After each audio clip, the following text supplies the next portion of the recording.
সিঙ্গাপুরে যে পুলিশ আছে এই পুলিশ কখনো ঘুষ খায় না।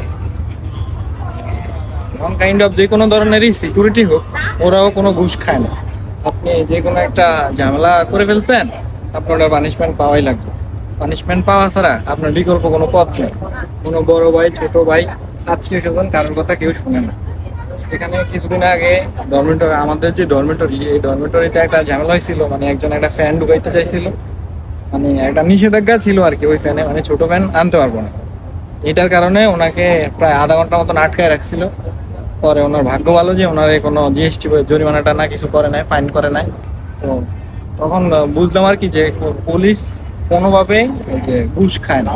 তাই বিভিন্নভাবে টাকা দেওয়ার চেষ্টা করছিল। বলে যে আমি যে চাকরি করতেছি, এই চাকরিতে তারা কি আমাকে বেতন দেয় না, আমি তোর টাকা কেন নিব, এই টাইপসের কথা তারা বলে আর কি। কারণ এই হচ্ছে সিঙ্গাপুরের পুলিশ। সিঙ্গাপুরের মানুষ খুবই সচেতন, তারা শিক্ষিত, তারা মানে কোনো প্রকার ক্রিমিনালিজমের মধ্যে নাই। এটা হচ্ছে একটা সবচেয়ে বড় ব্যাপার। আর আমরা বাঙালিরাই আসলে অনেক জায়গায় মানে দুই নাম্বারই করার চেষ্টা করি বা করি। ওভারঅল সবকিছু মিলে সিঙ্গাপুর খুবই সুন্দর, ভালো উপভোগ করার মতো একটা দেশ। আর টুরিস্ট স্পট যেগুলি আছে সেগুলো উপভোগ করার মতো। এই হচ্ছে আমার ছোট্ট অভিজ্ঞতা।